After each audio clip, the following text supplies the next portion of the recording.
Hey there, welcome to School of Emo, the podcast where we dive into the world of emo, pop punk, and everything in between. If you've ever found yourself in your car screaming the lyrics to Taking Back Sunday, wearing way too much eyeliner in the early 2000s, adding a buckle or a chain to every outfit you've put on, you are in the right place. I'm Erin Judge, and each week I will be your fellow student, guiding you through the music, the culture, and the history that shaped an entire generation of angsty teens. I am not the teacher of this school. I am a fellow student, here to learn alongside you and from you. Together, we will cover a lot of information that doesn't really matter, but will remind us of the days of stalking MySpace channels and getting lost in chat rooms. So connect your dial-up, turn on your webcam, and let's go to School of Emo. Today we're going to talk about one of the biggest emo bands of the early 2000s within their own subset of the sweet kind of romantic love song emo band, not as emo core. Maybe we would call it softer emo. I'm not sure, but that is Mayday Parade. And surprisingly, I thought that they must have formed before this time because I feel like they were woven into like that 2006 boom. And I didn't fully realize that they were maybe slightly after that because they did not form until 2005, which again threw me off because of how much they're associated with that time and how quickly they like became such a stable like name in the scene. But 2005, Tallahassee, Florida. Going to Florida. Very few from that area that we've explored so far.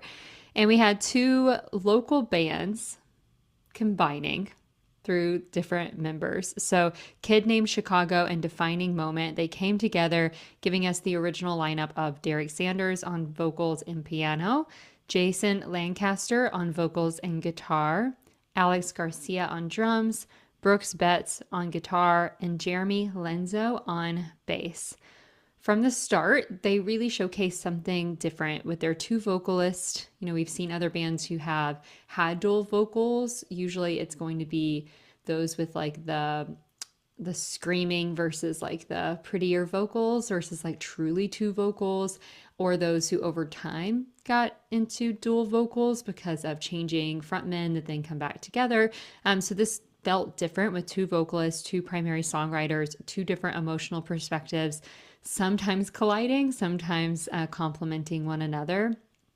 And some fans believed that, especially in these early days, the emotional tension between Derek and Jason as both vocalists and songwriters gave early Mayday Parade that raw kind of intensity that stood apart from so many of the other bands of this time, right? Going straight into that big boom of the emo third wave. So in 2006, the band released their debut EP, again, right at the height of emo, right at the start of that boom, Tales Told by Dead Friends. And it spread like wildfire, put perfectly into the right period of time with MySpace, Burn CDs, LimeWire, and Warped Tour word of mouth. This gave us a song, When I Get Home, You're So Dead. So reading those lyrics, the words are coming, I feel terrible. Is it typical for us to end like this? Am I just another scene from a movie that you've seen 100 times? 'Cause baby, you weren't the first or the last or the worst, and I've got to fill blanks in the past with a verse. We could sit around and cry, but frankly, you're not worth it anymore. So say hello to all the boys at the top of this table that you're under, lipstick lullabies. This is a sorry for the last time. And baby, I understand that you're making new friends. This is how you get by. The moral this time is girls make boys cry and die. On any other day, we'd shoot the boy, but your simple toy had caused a scene like this.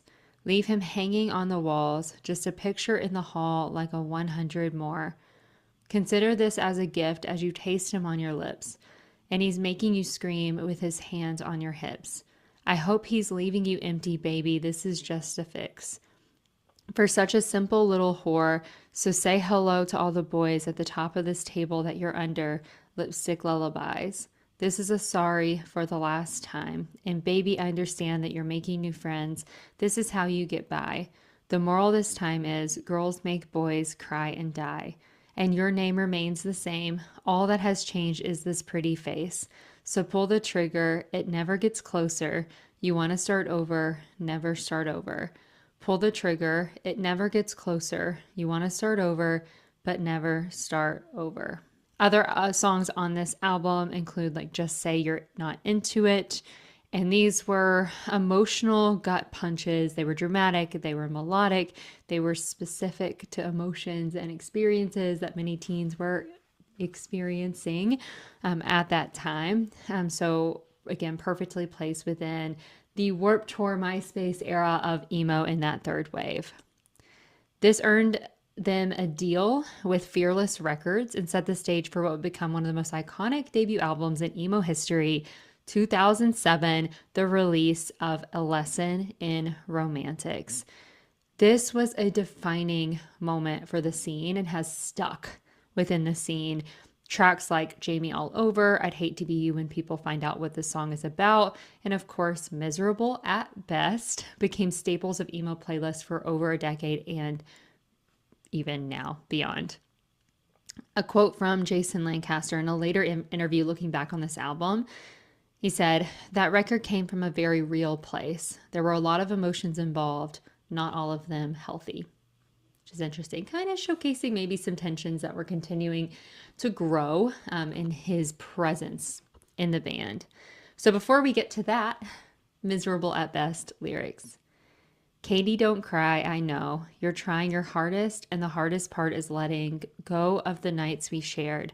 Ocala is calling, and you know it's haunting. But compared to your eyes, nothing shines quite as bright. And when we look to the sky, it's not mine, but I want it so. Let's not pretend like you're alone tonight. I know he's there, and you're probably hanging out and making eyes while across the room he stares. I'll bet he gets the nerve to walk the floor and ask my girl to dance. She'll say yes, because these words were never easier for me to say or her to second guess. But I guess that I can live without you, but without you, I'd be miserable at best. You're all that I hoped I'd find in every single way, and everything I would give is everything you couldn't take, 'cause nothing feels like home, you're 1,000 miles away, and the hardest part of living is just taking breaths to stay, 'cause I know I'm good for something, I just haven't found it yet, and I need it.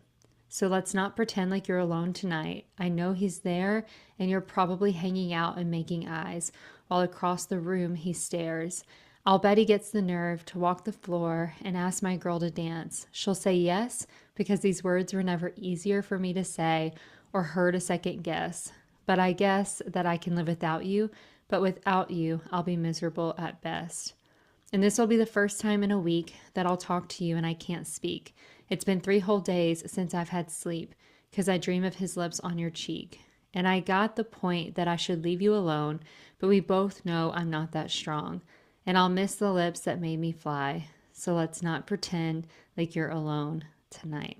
So tensions building behind the scenes, creative differences, personal conflict, disagreements over the band's direction reached a breaking point, like so many other bands of this era. And shortly after this album's release, we were surprised with Jason Lancaster leaving the band, permanently altering Mayday Parade's trajectory. So some of the reasons why he may have left: lack of credit on songs, so feeling like he didn't receive adequate credit for writing songs and lyrics on the debut album. Some people have noted, like going through Reddit threads around this time, that all the songs were credited as Mayday Parade, and maybe the ones he specifically wrote, maybe he wanted his name specifically on them. Not sure. Showcasing the difference between him and Derek. He also had creative differences he felt pushed aside, specifically mentioning that his name was omitted from songwriting credits and his role in writing was ignored by the band members. There were also some underlying tensions regarding the band's direction and some personal issues that he was facing, including a loss of his father around that time and a formation of a new band. So whether that started before or just after, following his exit, he went on to form the band Go Radio, which had their own success and their own trajectory in its own way. Very similar to what happens when a lot of members have left bands of this era. So this left fans divided. Some fans believed that the band lost its emotional edge with his songwriting. Others felt the split allowed Derek to fully step into the spotlight and kind of thrive in his role. If we think about Mayday Parade today, we think about Derek. So there's a lot of debate, and that still echoes through the fan groups, Reddit threads, all the things. Even today, like looking back and deciding, okay, what direction could this have gone in? And looking at this album as such a huge album, what that means, in terms of their sound and their foundation. Like, did that carry out through their remaining albums? And you'd have to decide. I feel like there's still a pretty strong connection between the albums that will follow, but there is a uniqueness to those first two, the early EP and that first album, that is Jason built in that then we lose throughout the rest. I think they kind of get maybe a little happier. Maybe that's the change. I'm not sure. So rather than dissolve, Mayday Parade decided to rebuild, making Derek Sanders the lead vocalist, soul on his own, frontman. And then in 2009, they released Mayday Parade, a more polished, cohesive, and emotionally controlled record. So giving songs like Kids in Love and Anywhere But Here, which is a pretty big one. This one marked a shift of less chaos, more clarity, still emotional, but a little bit more restrained. So less of that kind of teenage, like laying everything out on the table, a little bit more tied up, which maybe is that emotional edge that fans mentioned with Jason compared to Derek.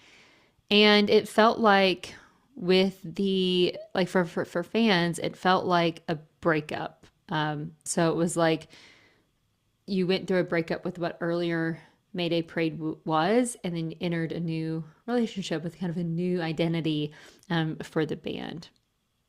So looking at the lyrics of Anywhere But Here, tonight is the one thing left, and I haven't said it yet, I'm falling. And the writing's on the wall, today was misery, and I just can't believe this happened. And I finally broke down. She held on to my heart, but now my only star is falling, and it's burning to the ground. Now I'm crying out, secret love, my escape, take me far, far away. Secret love, are you there? Will you answer my prayer? Please take me anywhere but here. You're all I've got right now. No one else figures out this feeling. And how lonely it can get. These words can cut right through. 'Cause all along I knew you're sorry, but you haven't said it yet. But I won't forget. Secret love, my escape. Take me far, far away. Secret love, are you there? Will you answer my prayer? Please take me anywhere but here. When we're together, thoughts of her disappear. If I fall to pieces, you'd heal this pain I feel. Secret love, my escape, take me far, far away. Secret love, are you there? Will you answer my prayer? Secret love, my escape, take me far, far away. Secret love, are you there? Will you answer my prayer? Please take me anywhere but here. So the 2010s saw Mayday Parade grow up alongside their fans, giving more albums up Anywhere But Here, Monsters in the Closet, Black Lines, Sunnyland, exploring themes of identity, regret, healing, and adulthood. They pushed into that period of time where emo kind of dropped off a little bit, still creating, still finding even more of their sound, putting more music out. And Derek, in a later interview, said, "We're not the same people we were at 18. Our music shouldn't be either." So making sure that there was still some growth. And while the records that they put out during that time didn't necessarily explode in the same way, hit the charts in the same way, they cemented Mayday Parade as a long-term band, not just a scene moment. And while one person left, the band overall stuck together. They didn't quit. They didn't take big breaks. Like, they continued to put out music, continue to tour, and they've continued to do the same even into the 2020s with What It Means to Fall Apart in 2021, and a brand new album that was just released in October of 2025 called Sad. And this one is supposed to be part of an album trilogy, but it has been positively accepted by both fans and critics so far, many praising it as a more strong return to form that captures those early 2000s emo pop punk sounds that they were known for, a little bit of a lesson in romantics that we got then. Fans largely viewed the album as nostalgic, emotionally resonant, and consistent as an addition to their discography after 2 decades some highlighting it as their best work since Sunnyland. So, really enjoying where they are and how they've evolved even into now and today. So, with this album, last set of lyrics to enjoy, we have Under My Sweater, which is the top streaming song on the album as of now. Me and all my friends watching Casey in the street while he takes a solemn glance my way as he starts to walk away. We never really are what we intend to be. All the breaks in me have surfaced, yeah, spilling out into the bed. Now, once again, I find myself inside an empty silhouette. I'll dance around until the light finds me. Poison everything you said you loved, the stuff that fills me up. I feel it burning away underneath my sweater. A little more, just a little more company. I can almost lift my head today. I saw the world and looked away. She said, sugar, shake off the shakes and come be with me. We can take the things we want this way, the alcohol and aftershave. Because now, once again, I find myself inside an empty silhouette. I'll dance around until the light finds me. Poison everything you said you loved, the stuff that fills me up. I feel it burning away underneath my sweater. So maybe on a Halloween, we'll dress the way we want to be. Go on an adventure looking for something sweet. Move forward with a promise ring. Forever is what it means to me. Now, once again, I find myself inside an empty silhouette. I'll dance around until the light finds me. This poison everything you said you loved, the stuff that fills me up, I feel it burning away underneath my sweater. So they've continued touring. We've seen them a few times. We saw them at When We Were Young in 2024. We saw them in Birmingham, Alabama, I believe in either 2023 or 2024 when they toured with All Time Low. We saw them open for Yellow Card in New York City on their kind of return tour. I believe that was also maybe 2023 or 2024 as well. And then they're the first confirmed band for the Emo's Not Dead Cruise 2027. So they will be on the cruise next year. Derek, it was like a FaceTime type of video with Matt, who puts on Emo's Not Dead brand and the cruise. And so as they announced the cruise coming back again for another year, he got a FaceTime video from Derek announcing that they would be on the cruise. They were also on it in 2024. So a big return to that community. So they're still very much anchored in the scene, and their legacy is deeply emotional. A lot of fans associate them with their first heartbreaks, long drives at night, lyrics scribbled in their notebooks, crying in parked cars. Like, no matter how much the band has evolved, they have created songs and lyrics and moments and memories that remain as communal experiences in the scene as a whole. And some fans believe that they represent two emotional eras of emo, so raw heartbreak for their early years and reflective healing in their later years. Equally valid, deeply human, and deeply relatable, especially as we've all grown up alongside the band. So that is it for Mayday Parade. If you have a favorite experience with them that you want to share, go over to YouTube, comment, leave a comment, connect with each other. If you have a favorite song that you think is underrated that we should all check out, like put it there as well. And then share your thoughts. Like, do you think that the band would be where they are today if Jason had stayed in the band? Do you think it was a good move to separate when they did at the right time, when they still had momentum and could lean into that? What are your thoughts? I'm curious. So share those. And if you have a band that you want to talk about, an experience you want to talk about, an album you want to talk about, as always, you are invited to be on the show. I want to talk to you. I want to learn from you, with you. So go to the show notes, find my email, message me. I would love to connect with you and have you on the show and in one of our future classes. Your homework for this class is to go listen to that first EP. It has some songs I really, really love. And so I encourage you to do that. And then fast forward all the way to Sad, the most recent album, and compare the sounds of the first Foundation, the very early days, A Lesson Romantics if you need to, with what they are leaning into over this year, and just come up with your own thoughts. And then after that, I will see you in our next class.